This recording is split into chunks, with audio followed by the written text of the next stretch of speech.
Hello everyone, welcome to Genro Tales. இன்றைக்கி நம்மளோட story நாயின் தந்திரம். ஒரு நாள் நாய் ஒன்று காட்டில் வழி தவறி விட்டது. அப்பொழுது அங்கு சிங்கம் ஒன்று பசியோடு அழைவதை பார்த்த நாய் ஒரு நிமிடம் பதறி இன்றோடு நம் கதை முடிந்தது என்று எண்ணியது. அப்பொழுது அங்கு கிடந்த எலும்பு துண்டுகளை பார்த்ததும் அருமையான திட்டம் ஒன்றை தீட்டியது. சிங்கம் வரும்போது வழியில் உட்கார்ந்து கொண்டு எலும்பு துண்டுகளை சுவைக்கத் தொடங்கியது.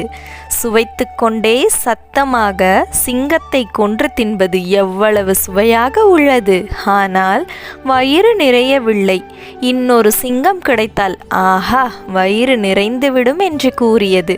இதை கேட்ட சிங்கம், ஐயோ, இந்த நாய் சிங்கத்தை அல்லவா கொன்று தின்கிறது என்று நினைத்து பயந்து அங்கிருந்து ஓடிப்போனது.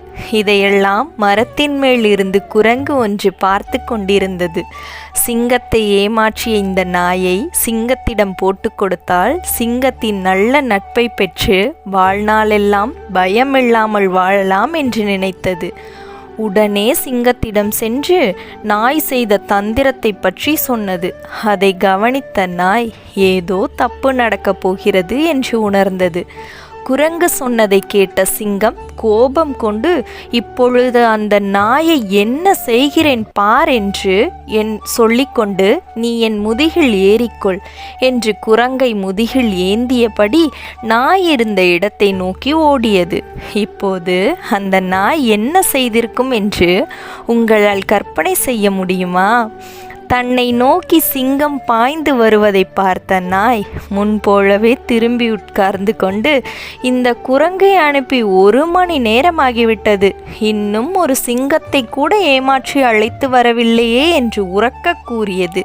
இதை கேட்டதும் சிங்கம் குரங்கை தூக்கி எறிந்துவிட்டு திரும்பி கூட பார்க்காமல் ஓடியே விட்டது. நாம் பணிபுரியும் இடத்தில் பல குரங்குகள் நம்மை சுற்றி இருக்கலாம். அவர்களை அடையாளம் காண முயற்சி செய்யுங்கள். கடுமையாக உழைப்பதை விட திறமையாக உழைக்க கற்றுக்கொள்ளுங்கள். வெற்றிகளை உங்கள் வசப்படுத்தி வீரநடை போடுங்கள். Let's think about it.